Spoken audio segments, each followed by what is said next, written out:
हम देख रहे हैं भारतीय संविधान अध्याय 4 भाग 5 में संघ की न्यायपालिका द यूनियन जुडिशरी अनुच्छेद 124 establishment and constitution of supreme court उच्चतम न्यायालय की स्थापना और गठन। इसके क्लोज 1 में है कि भारत का एक उच्चतम न्यायालय होगा जो भारत के मुख्य न्यायमूर्ति और जब तक संसद विधि द्वारा अधिक संख्या विहित नहीं करती है तब तक 7 से अधिक अन्य न्यायाधीशों से मिलकर बनेगा। वर्तमान में 33 अन्य न्यायाधीश और एक मुख्य न्यायाधीश है। इस प्रकार इनकी कुल संख्या 34 है। क्लोज 2 में है उच्चतम न्यायालय के और राज्यों के उच्च न्यायालयों के ऐसे न्यायाधीशों से परामर्श करने के बाद जिनसे राष्ट्रपति इस प्रयोजन के लिए परामर्श करना आवश्यक समझे, राष्ट्रपति अपने हस्ताक्षर और मुद्रा सहित अधिपत्र द्वारा सुप्रीम कोर्ट के प्रत्येक न्यायाधीश को नियुक्त करेगा और न्यायाधीश तब तक पद धारण करेगा जब तक 65 वर्ष की आयु प्राप्त नहीं कर लेता है। कब तक? जब तक वह 65 वर्ष की आयु प्राप्त नहीं कर लेता है। परंतु है इसमें परंतु कि मुख्य न्यायमूर्ति से भिन्न किसी न्यायाधीश की नियुक्ति की दशा में भारत के मुख्य न्यायमूर्ति से सदैव परामर्श किया जाएगा।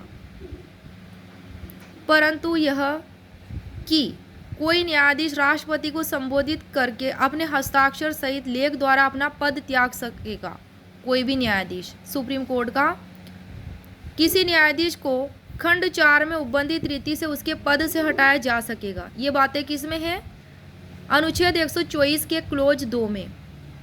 क्लोज 2 का में है सुप्रीम कोर्ट के न्यायाधीश की आयु ऐसे प्राधिकारी द्वारा और ऐसी रीति से अवधारित की जाएगी जिसका संसद विधि द्वारा उपबंध करे।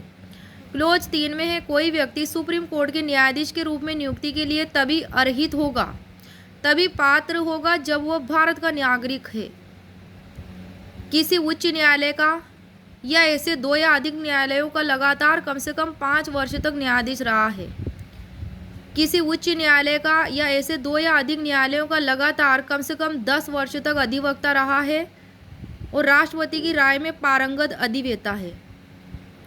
ये बात किस में दी गई है? अनुच्छेद 124 के क्लोज 3 ग में।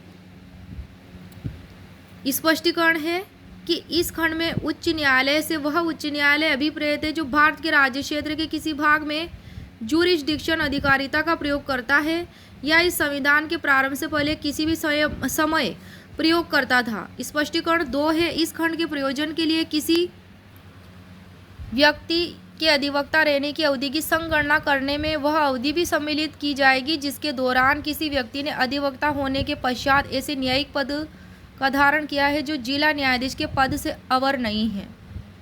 क्लोज 4 में है कि सुप्रीम कोर्ट के किसी न्यायाधीश को उसके पद से तब तक नहीं हटाया जाएगा जब तक साबित कदाचार या असमर्थता के आधार पर ऐसे हटाए जाने के लिए संसद के प्रत्येक सदन द्वारा अपनी कुल सदस्य संख्या के बहुमत द्वारा तथा उपस्थित और मत देने वाले सदस्यों के कम से कम 2/3 बहुमत द्वारा समर्थित समावेदन राष्ट्रपति के समक्ष उसी सत्र में रखे जाने पर राष्ट्रपति ने ऑर्डर नहीं दे दिया है तो इसमें क्या है? कम से कम 2/3 बहुमत द्वारा समर्थित वह होना चाहिए अगर किसी न्यायाधीश को हटाना है सुप्रीम कोर्ट के। तो क्लोज 5 में है कि संसद खंड 4 के अधीन किसी समावेदन के जाने तथा न्यायाधीश के कदाचार या असमर्थता के अन्वेषण और साबित करने की प्रक्रिया का विधि द्वारा विनियमन कर सकेगी संसद। क्लोज 6 है उच्चतम न्यायालय का न्यायाधीश होने के लिए नियुक्त प्रत्येक व्यक्ति अपना पद ग्रहण करने से पहले राष्ट्रपति या उसके द्वारा इस निमित्त नियुक्त व्यक्ति के समक्ष तीसरी अनुसूची में इस प्रयोजन के लिए दिए गए प्रारूप के अनुसार शपथ लेगा या प्रतिज्ञान करेगा और उस पर अपने हस्ताक्षर करेगा। किसके अनुसार?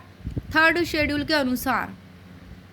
क्लोज 7 में है कि कोई व्यक्ति जिसने उच्चतम न्यायालय के न्यायाधीश के रूप में पद धारण किया है भारत के राज्य क्षेत्र के भीतर किसी न्यायालय में या किसी प्राधिकारी के समक्ष अभिवचन या कार्य वह नहीं करेगा, कोई प्लीड नहीं करेगा।